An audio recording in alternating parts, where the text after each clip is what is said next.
We are on the section 2.4, page 36.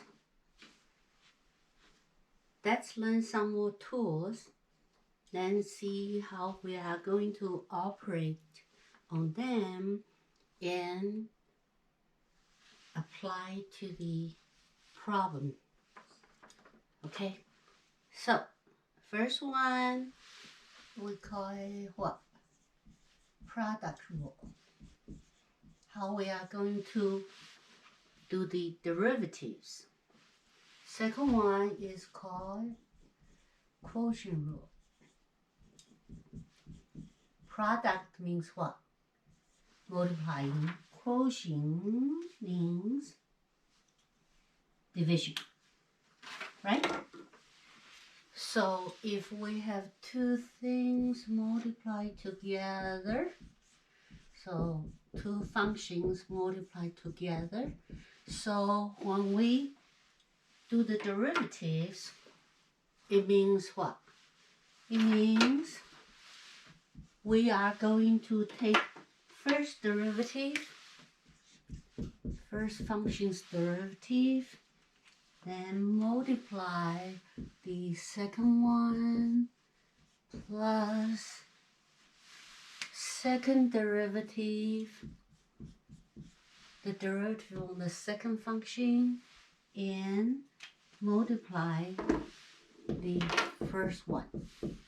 That's the rule. Okay? Then for the quotient rule, it means what? You have division, right? Fraction here. Then what do? We will take the denominator, take square, then the top will be, you will take the top derivative times the denominator, okay, then minus, okay, the derivative from the denominator times numerator. Okay, so that's the tools we are going to practice on, then be good at it, then apply to problem solvings. Okay, so the rule is pretty straightforward. The reasons behind it, probably we don't need to worry about it. So first one, if we multiply two functions, like two polynomials, right? And you can take the first derivative times second one, plus second derivative, second function's derivative times first one. Then for the fractions, you take the bottom one, take a square, okay? Then you do the derivative on the numerator times the denominator, minus take the derivative of the denominator times the numerator. That's all you need to do. Okay? So, let's see some examples. So first one, d dx means what? Take derivative against x. Okay? So it's x cubed times x fifth. Do we have multiplication, right? Like f of x and g of x. Then let's do the away. So method one, we did this earlier. We just simplify this, right? It becomes what? X third times x fifth is 8, right? Then you take a derivative, the simple, right, exponents. with exponents. Then you move as coefficient and drop one level. That would be your answer, right? Let's practice the product rule. If simple one like this, for the simple polynomials, then we'd rather do it the simple way. But right now, we're just for the purpose of practicing the second one, okay? So what do? We say first derivative. So you do d dx for the x cubed, right? Then times the second one, times the second polynomial, right? Then plus d dx for the second polynomial, right? So that's the first one, second polynomial, times what? The first polynomial, which is, our second one is x fifth, right? So the third times first polynomial. Then what do we have? D dx for x cubed, that will be the simple exponent condition, right?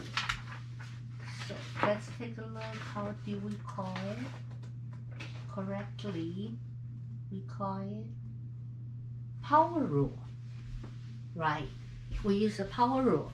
If the base is variable with powers, so you just move power over and reduce one level times x fifth, right?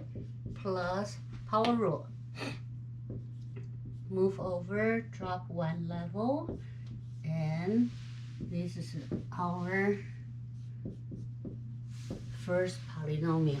Then we cleaned up, so that would be 3x to the 7th plus what? 5 to the x 7th power. That would be x to the 7th power, right? Do we have same answer? It should. Same problem, we should have same answer. So doesn't matter which method do you use. But if you can do the first method, you do that. Okay? Just use the simplest way to solve problem if you can. But sometimes we cannot, then we use the what? Product rule right now. Let's look at the second example. Okay? So actually the question I wrote it down wrong. I mean to be the cube there instead of a square. Okay? So there are quite a bit of typos on your answer key. So let's do it again. And use the method 1. So what do? We multiply them out, right? So that would be, if you do it, is x fifth minus x fourth plus 2x cubed. So you multiply them out individually and combine like terms, okay? Then we have a sum and difference rule, so we do the derivative for each individual. So then use the power rule, so that will be 5x fourth, drop one level. Then this one will be what? 4x cubed, right? Next one, 3 times 2, 6, drop one level, x squared. Next one, 2 times 3, 6, drop one level. And this one is 3. For the constant, if you take a derivative, that will be 0, right? And let's practice the product rule again. So we say you take derivative. If you have two functions multiply together, so you take a derivative of the first one, right? Then times second one, and plus. When you multiply, you do plus. When you do the fraction quotient one, you do subtraction.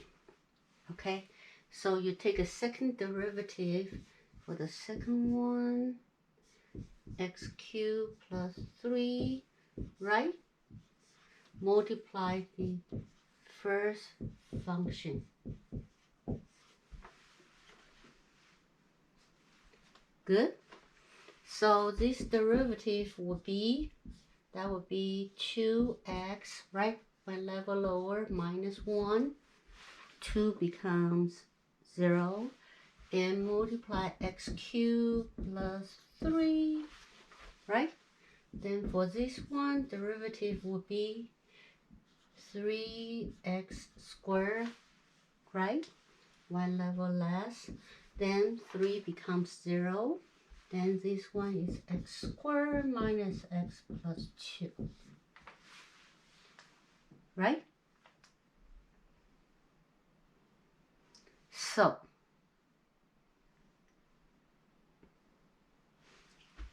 okay, and what do we have? Here, we multiply them, would be 2x fourth and 6x minus x cubed minus 3, right? Then we distribute those, would be 3x fourth and minus 3x cubed plus 6x squared. Right? Are we good? Do we have any typos? Let's see. Let's find out. Okay? So that would be 5x4. Then for the cube, would be minus 4 cubed x cubed.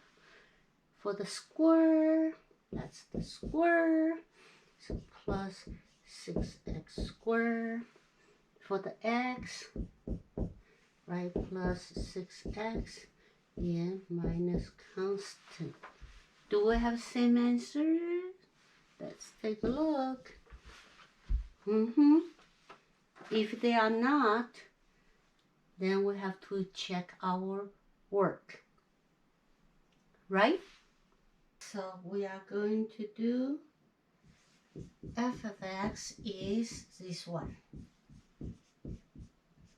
You have radicals here, okay? We are going to find the what? Derivative. So I can use d dx, then I put the function within it, right? Then I use this. Or if I have f of x, the notation we will use will be f prime. They mean the same thing, right? So I say I find the derivative of this. It means what? Actually means I'm going to do this, right?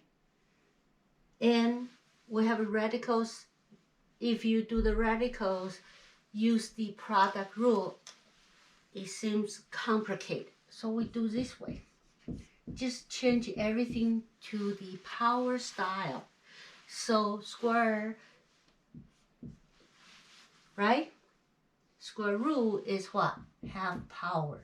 It would be much easier if we do this way. Then we can multiply them, right? This one, so you have to use power property. This is 1, right? So half times to the x is 1 power, you add them, so that would be x to the what? 3/2, right? Remember your power rule, an times an is what? An plus n, right? Then power on power, that would be what? A and N, right? We learned this in 152A class and 152B class as well. So you multiply this, multiply next one. Are we good? Right? Then we take a derivative individually. So 2, then this derivative will be what? 3/2, right? Then drop one level for the power. Same thing for this one, 4 times what? Oops. This is the first one. Then second one, derivative constant rule, take the number out. Then you do the x with power rule. So that will be half x, half minus 1, right? So here will be 3x to the half power minus 2 to the what? X to the negative half power. Okay? We can just write the answer this way. Or I think the computer will take both. For this one, 3 half power means what? Square root of x, right? And minus 2x to the negative half. Negative half means what? Reciprocal. So it's x half on the bottom. So that will be square root of x. Okay? Either way for the test. But I think it's easier just write it in power style.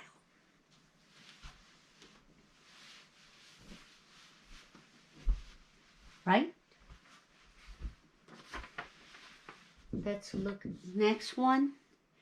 Number 4, d dx, right? X 9th over x cubed. So it's a fraction quotient. So we use quotient rule. However, for this one, it's easier. Just do what? Make it simpler, right?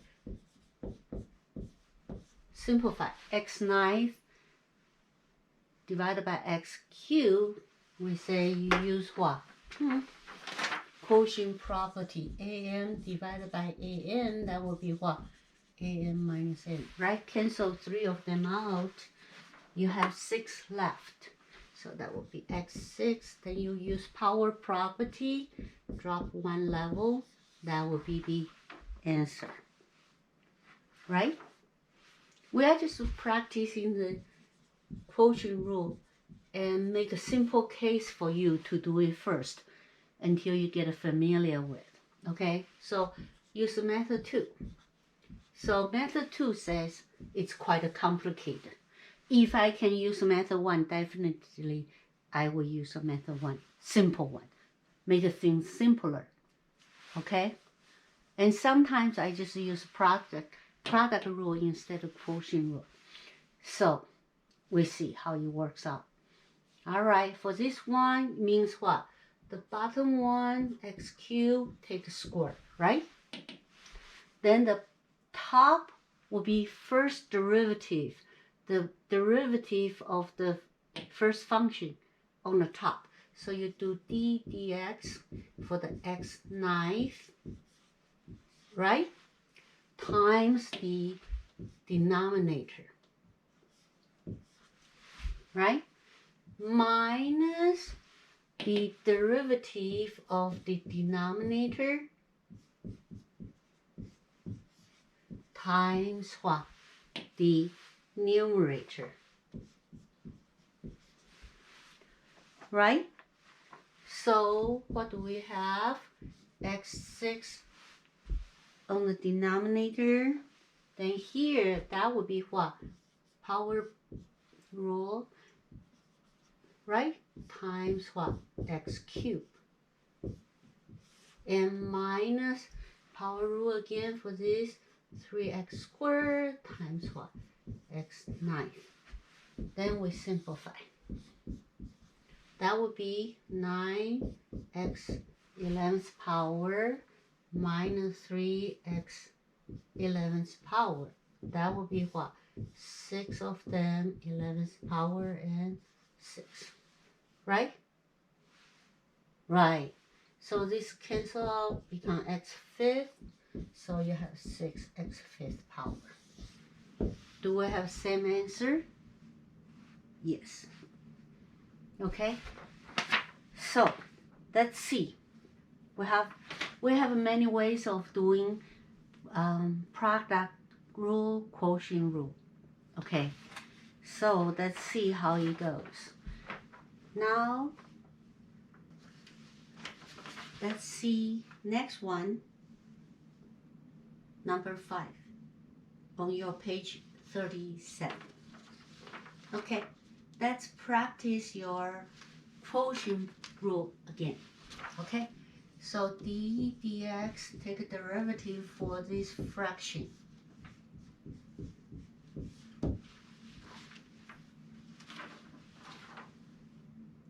Okay, then what do?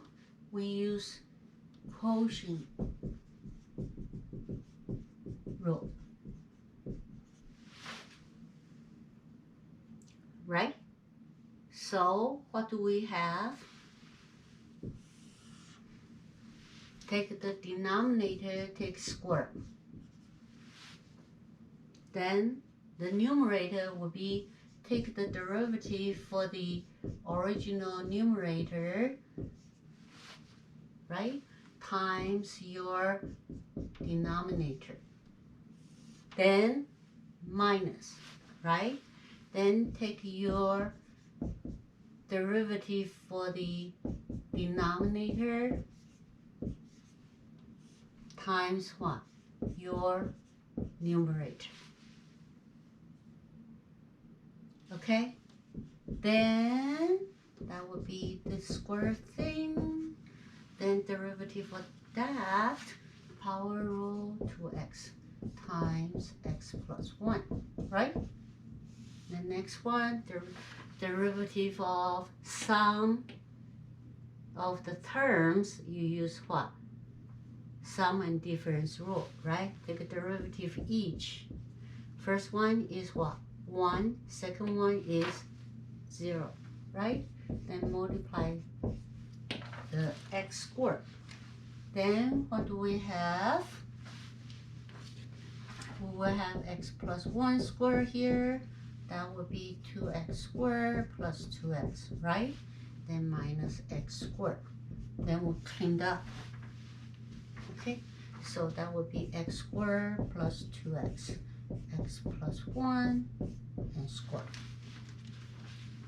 Then sometimes we check. You can, if you know it's good, then you can just use that as the answer. At the same time, we also check, see if we can simplify. So on the top, you take x out, will be x plus 2 and over x plus 1 squared. Then you cannot cancel out. So you know that will be the final answer. So you can write the answer either way.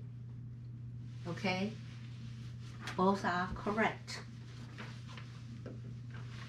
So what are we doing? We are learning the new tools, and one is what? Product rule, one is quotient rule. Okay? Then see how we are going to use it later. But for the moment, we just kind of sharpen our skills to use those things. Okay? So next one, take a look. That would be d dx 5 over x squared. So we have a quotient, right? So we use quotient rule, right? So what do? Take the denominator, take square, right? Then you take what? The first numerator derivative times the denominator, right? Then minus, take a derivative of the denominator, which is x squared, right? Then times what? Numerator. Remember the sequence now?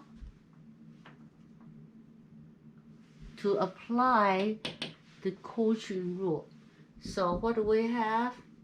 We have, okay, just right here, x4, that would be derivative of constant is what? A 0, right? 0 times x squared minus power rule, that will be 2x times 5. So what do we have? 0, and that's negative 10x and x4, right?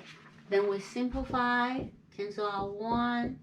We have 3 left, so that would be negative 10x cubed. That would be your answer, right?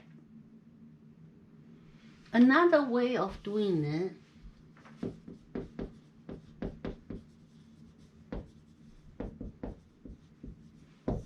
sometimes I think a quotient rule is kind of complicated.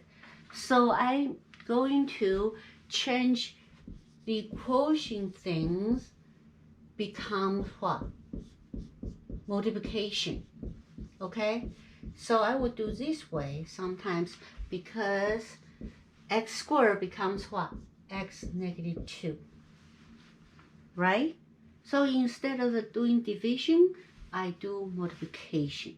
If I do multiplication, I can use what? Product rule. But this one is a simple one because I have constant, right? So if I have a constant, I can use constant rule.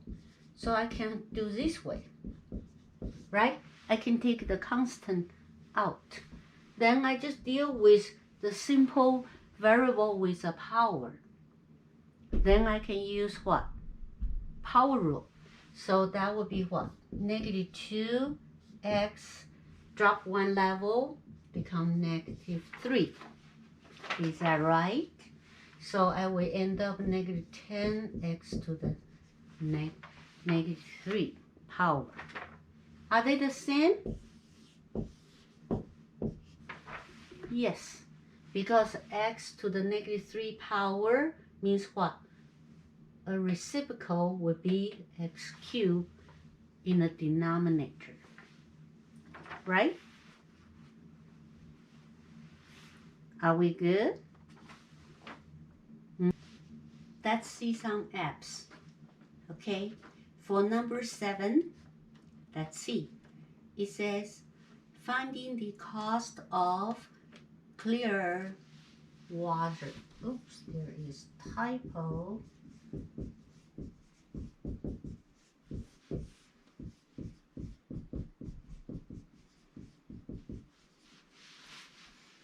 Okay, it says, practically every city must purify its drinking water and treat its water waste. The cost of treatment rises steeply for higher degrees of purity. If the cost of purifying a gallon of water to purify to X%, okay, to purify X%, to make it more clear, right? For X%, then the cost will be this way. It says 2 minus 100 minus X. This is purity to X%, okay? Then cost is what? The dollars, right? Then it says the X is between 80 and 100. Okay, that's what it's saying. And let's see what does it mean. Find the rate of change of the purification cost when we try to purify them.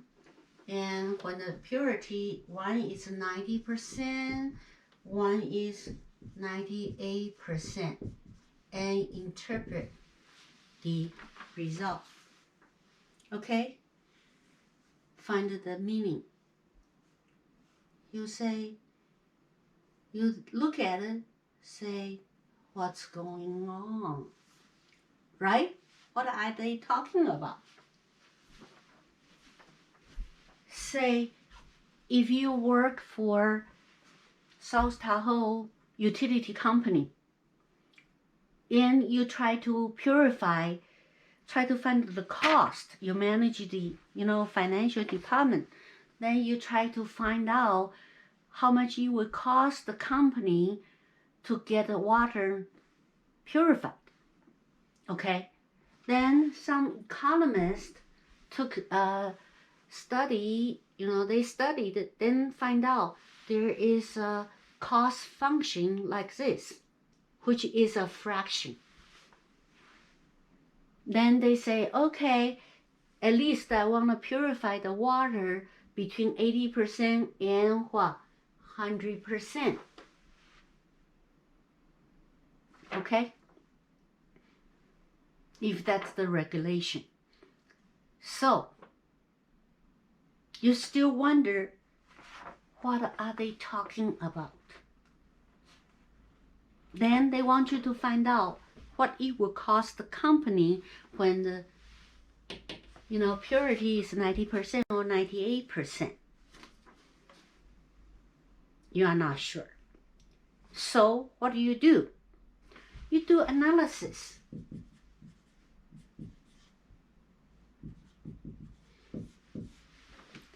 Right? Think about you are the financial analyst. Then how would you do and what kind of approach you would do? So you just try to analyze the data, we call it, right? So you just plug in a bunch of numbers, see how it will make sense to you. Okay? According to the function, it's between 80 and 100. Okay? So let's just try that. So what happens if you purify the water to 80%? Then how much it will cost you, right? Say 80%. What do? 2 over 80, right? You plug in the function. That will be what? 2 over 20. That will be, you divide it, right? 0.1. 0.1 is what? Cost. So that will be $1, right? What he's saying is, if the cost of purifying a gallon of water is this function, that means what? It will be what? Per gallon. It will cost the company so much, 10 cents per gallon to clean the water. Okay? Then let's see what happened to 90%. So we do that. You plug in, then that will be 2 over 10. That will be what? 0.2 dollars per gallon. Right? That means it will cost you 20 cents per gallon to purify the water up to 90% purity. Okay? Then we just say do some more. If I do 91%, I will do 100 minus 91, right? So that will be 2 over 9. That will run what? A little bit more. Is that right? The more you need to clean it, then it will cost you more. So I just do a few numbers all the way to 100%. Can you do 100%? If you put 100% there, it's 0 in the denominator. Cannot be done, right? So what it's telling you as well is what? You cannot make 100% purity. Okay? Whatever the reason is. Okay, so that would be what? 200 minus 98, That will be 2. Let's just write it out so you can see it. 2 over 2, that will be what? That's very expensive now, right? If you get a super clean, so pure, then 2 to the 1, that will cost you what? $2 per gallon. I don't think any business would do that, right? Got idea now? See, once you do the analysis, it starts to make sense. That's what he's saying, right? Okay, then let's take a look the question. Question says purification cost when purity is 90%, 98%, right? And interpret the meaning. So question is what? Find the rate of change of those, right? That means find the rate of change. It means what? When you already have 90% purity, if you want to go 1% higher to what? To 91%, how much it will cost you, right? When you say 1% higher, right? 1% higher to 91%, how much it will cost you more, right? So usually you already know the cost, what the situation your company is in, right? Oh, say we already have 90% purity, but the company is wondering, if we want to make more, purification, and would that cost me much more? Well, we wanted to do that, right?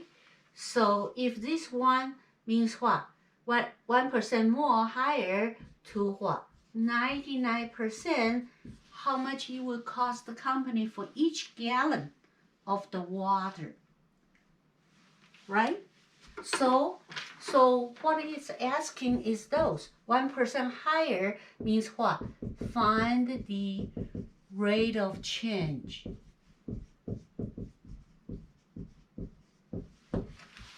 Right? Then we say the rate of change, instantaneous rate of change is what?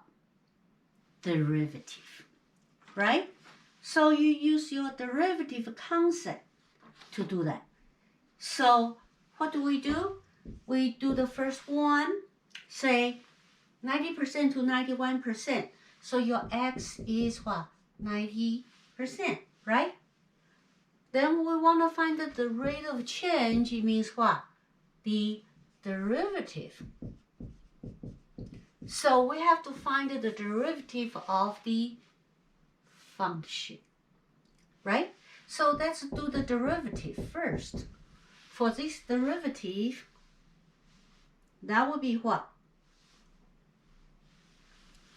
Quotient. Then you have to do quotient property. So you do d dx, right?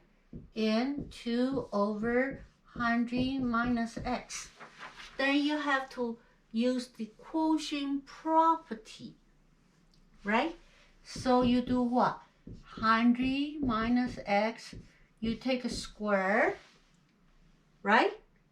Then you take a derivative of the numerator times the denominator, right? And then minus, then derivative of the denominator times the numerator. Is that what quotient property is, right? So what do we have? We have 100 minus x squared. This derivative, that would be 0, right? For the constant. So that would be 0. Then this one minus derivative 100 is 0. This one will be negative 1. So you have a negative times what? Negative 1 times 2. Is that right? Okay, so that will be 2 over 100 minus x squared. Right? That's your marginal cost. Rate of change is what? Marginal cost. Right? So that's your marginal cost function. So if 90%, you just plug in. And so C prime 90. So you plug in here. So that will be 200 minus 90. Take a square is what? 10 square is what? 100. Then 2 over 100 is what? 0.02. What is 0.02? The dollar. Is that right? That means the rate of change from 90 to 91% of purity, how much it will cost you more? Take a look. It was 20 cents per gallon. Turned out it's 22 cents per gallon. The difference is what? 2 cents per gallon more. Is that right? You can use the analysis, kind of know the answer, but you know for sure by doing what? Doing your derivative, right? And interpret its meaning. What is its meaning? It's what? It's saying at 90% purity, the rate of change of the cost is what? $0.02, 2 cents more per percentage point. Per 1% increase, that would cost you 2 cents more. The cost increased by what? About 2 cents per gallon for each additional percentage purity. When you are at 90%. Is that right? What happens if it's at 98%? So you do C prime 98, right? It becomes 200 minus 98. Take a square. That would be 2 over 4, right? 2 squared. So that would be what? Half. That would be 0.5. It means what? The cost increased by about 50 cents per gallon, right? So, oh my goodness, it should be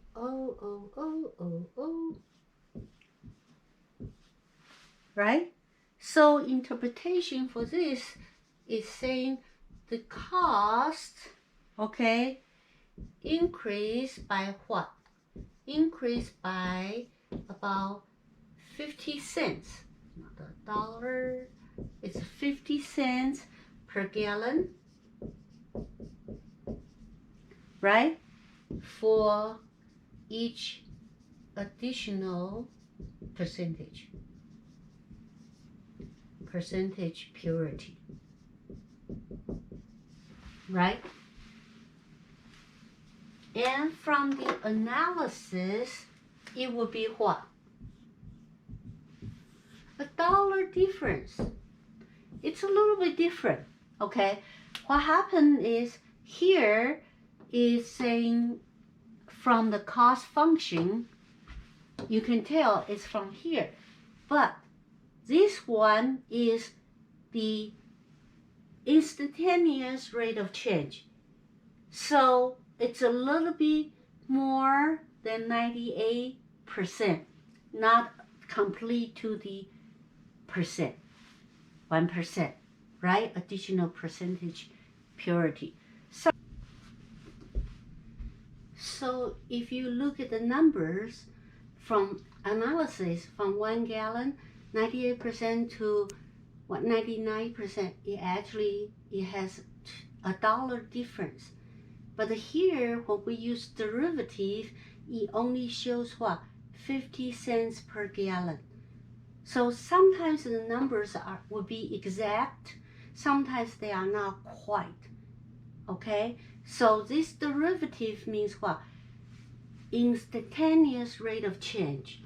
At that moment, when we do the prediction, and actually it will cost what? 50 cents per gallon more. Okay?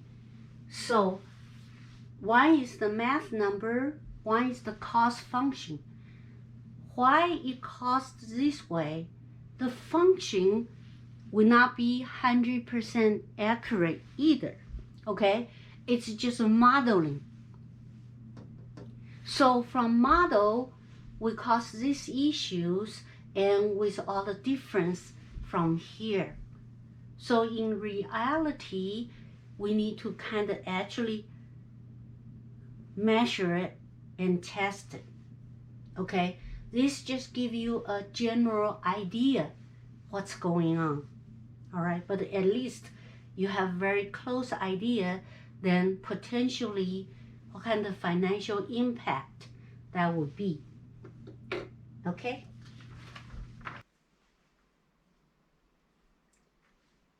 Let's take a look. Something called marginal average cost. We are on your page 38. Let's see the meaning and the notation, symbols, how we will use them. Okay? So say if X is the number of items or units produced, right? We decide to produce so many items. Then see how much it will cost us. So what do you think? What's the average cost? We use this symbol, average, then cost function, right? Average, it means what? Total cost divided by what? How many items there are, right? So that's your average cost. What is a marginal average cost? Marginal average cost, we use this, right? Then marginal average revenue, we use this, and marginal average revenue. Okay, marginal average profit, we use what? Marginal average profit, right? So started from the average cost. So average cost per unit we are talking about, right? For each one, how much it will cost you. So it would be what? It would be the total cost, right? Divided by what? The number of units. Is that right? Right? Then what is the marginal average cost? We know marginal from previous examples. We know what is marginal. Marginal means what? You take a derivative, right? So marginal average cost will be what? You take a derivative of the average cost. So we write it this way, d dx, right? What's your average cost? That's your average cost, right? Right here. So that would be this guy. Is that right? Right? Marginal means the derivative. So It means what? It is the derivative of the average cost. Is that right? So what does it mean by that? The average cost, and then you take a derivative. It means what? Instantaneous rate of change. It means what?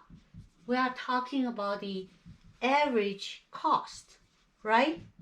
The average cost to marginal means what? To produce one more unit at a time. Is that right? Is that the meaning of meaning from your business class? Right? But for mathematically speaking, we use this language. Derivative of the average cost. Means derivative, means the marginal, means what? The average cost to produce one more unit at a time. Right? Then, what do you think? Marginal average revenue must be what? You take the average of the revenue, right? So what is the average of the revenue for X item, right? So average of revenue is what? Your total revenue divided by how many items you produced. That will be average, right? So you make $2,000 for 10 items. So each item average out is what? $200 of your income, right? So marginal means what? We are going to take derivative, mathematically speaking, right? So it is what? So that would be, it is the derivative we are talking about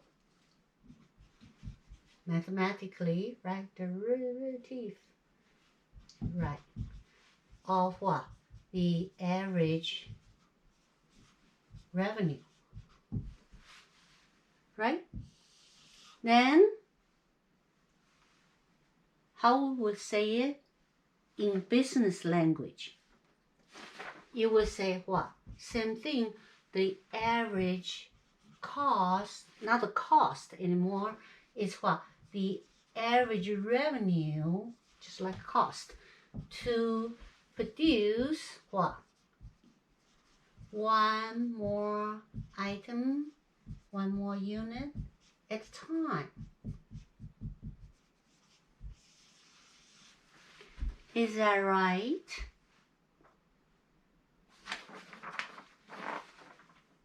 Now you can do marginal average profit, right?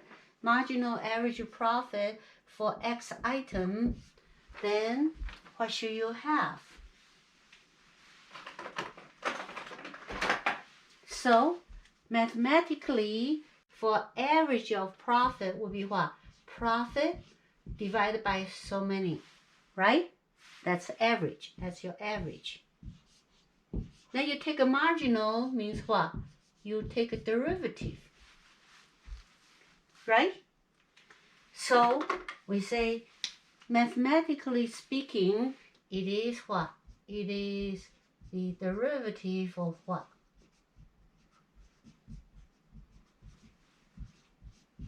Derivative of this guy, AP, average profit.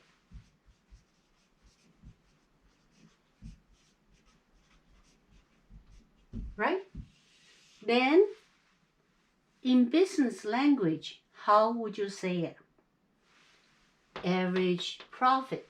So, the average profit,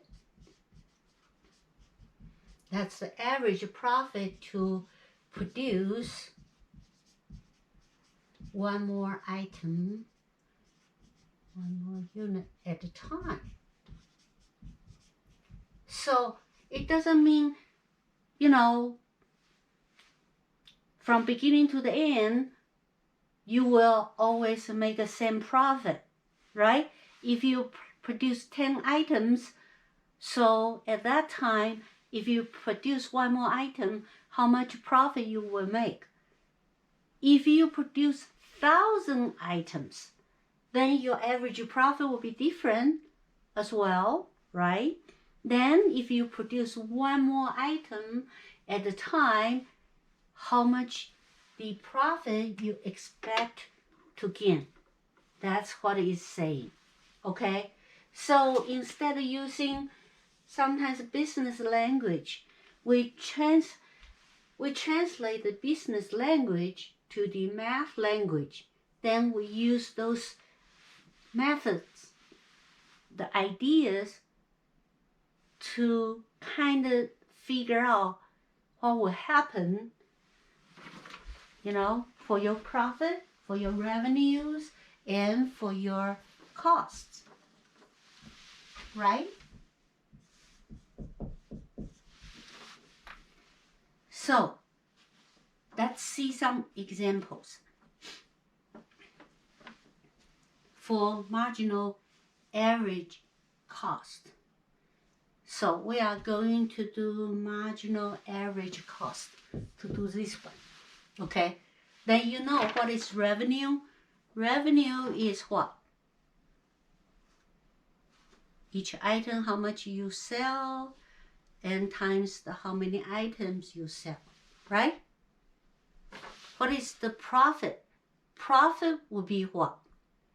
Your revenue minus your cost, right? So let's do the average cost first. Here says, pod printing on demand is a recent development in publishing that makes it feasible to print small quantity of books, even a single copy, thereby eliminating overstock and storage cost. For example, publishing a typical 200 pages book, right, will cost what? $18 per copy. One copy, $18, $18, two copies would be what? $36 and so on, right? With fixed cost of $1,500. You have to set up real print all that. So the cost function is this way. You can do the cost function even for this one, right? One book, $18, two book times one, two books times two, 100 books times 100, X book, you times X, right? And plus what? Set up fee, say $1,500, okay? Or your rental or whatever. So that's your fixed fee.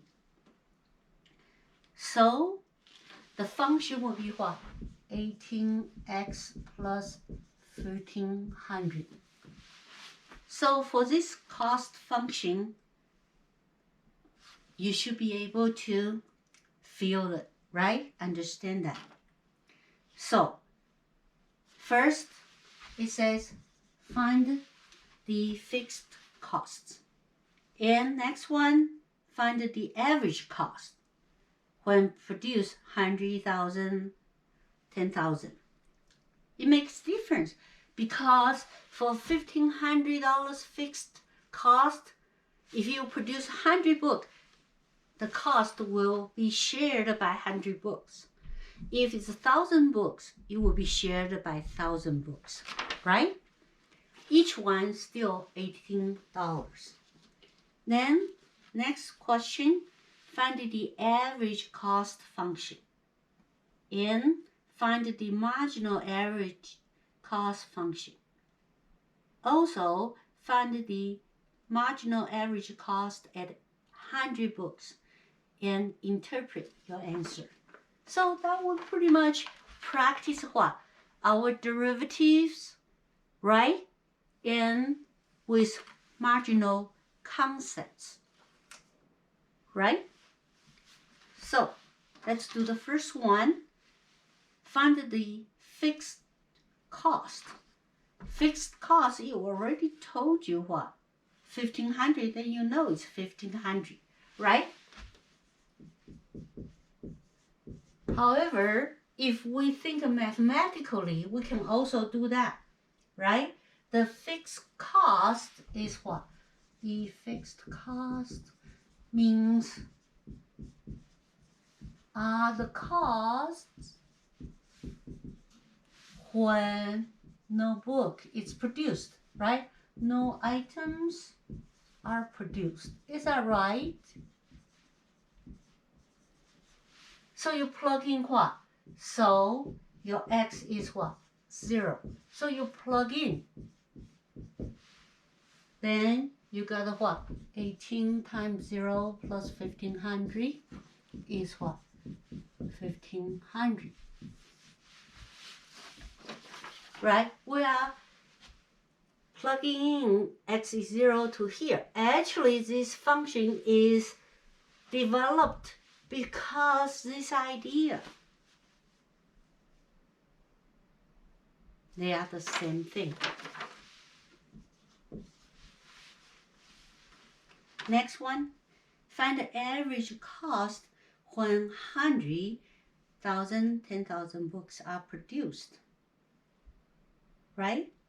So we say average cost divided by what? This way is your cost divided by average, right? The number of units. So then we just do 100 books. So that will be what? AC 100, right? So you plug in 100, then divided by 100. So you plug in here, so it will be $33. What does that mean? If you produce 100 books, each book is average $33. So 100 books will cost you what? $3,300, because you have the $1,500 overhead, right?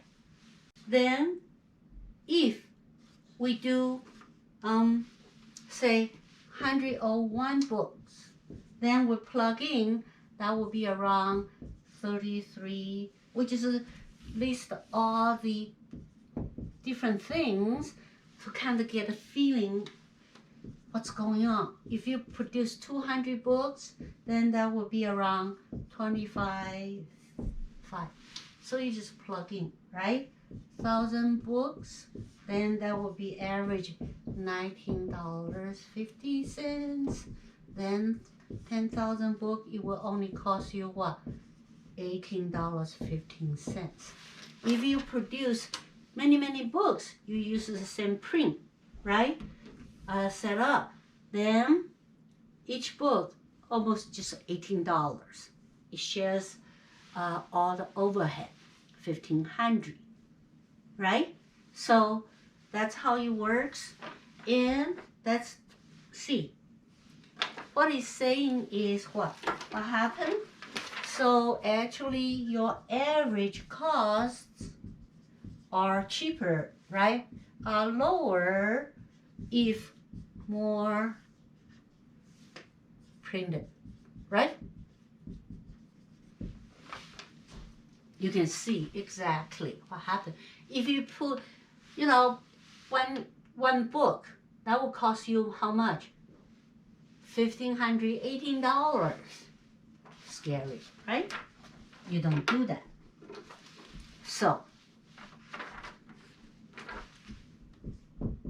next one, find the average cost function. Let's just go through average cost function. That will be this one, right? Average cost function means average with all the items. So that would be what? Average cost function is what? Your cost function divided by number of items. So that would be what? According to that, you have 18x plus 1,500 divided by x.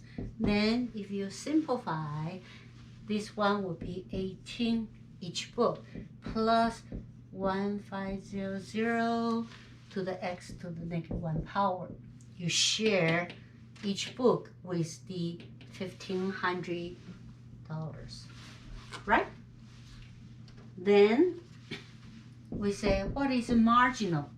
Marginal according to this function, and marginal average cost function would look like what? You do dx of what? This guy, right? This guy, then that is that. So you do this, right? Then this will be 0. We take this one, 1,500, then multiply by what? Derivative -1, drop one level, -2, right? So you will end up with what? -1,500 over x squared. Is that right?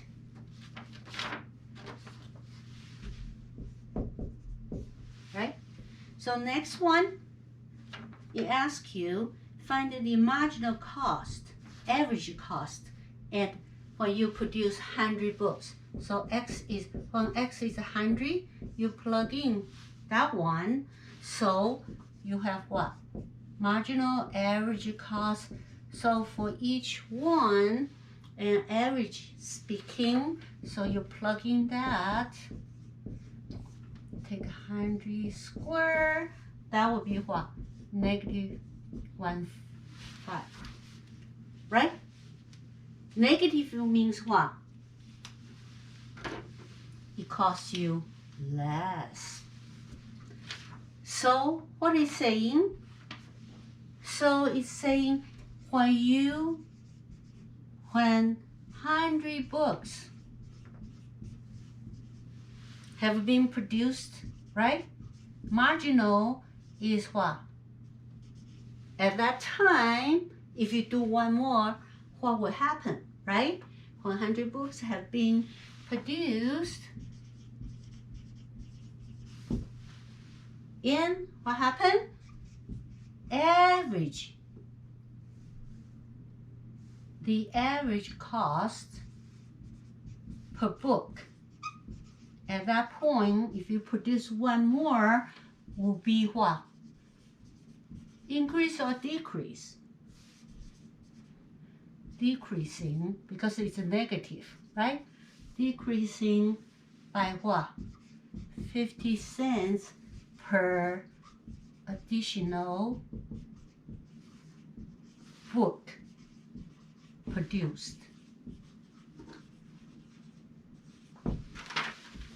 Right? And check out your analysis. 100 book, $33. Then if you produce 101 book, it costs you average $32.85. It means what? It means what? Decrease by 15 cents. Minus 15, right? 0.15 minus 15 cents.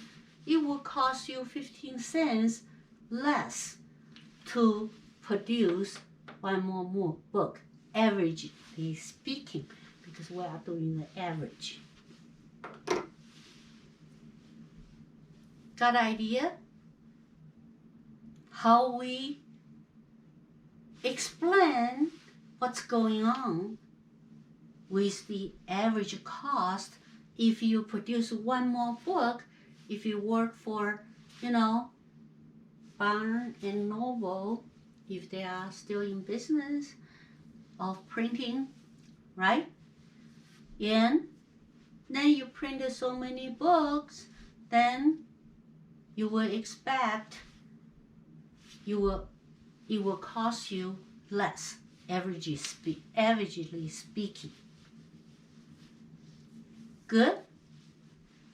So that would be our section 2.4. We use what? The tools, product, and quotient rules like this, right? Then we take a derivative. But this one just directly use the power rule. Okay? Are we good? Very good.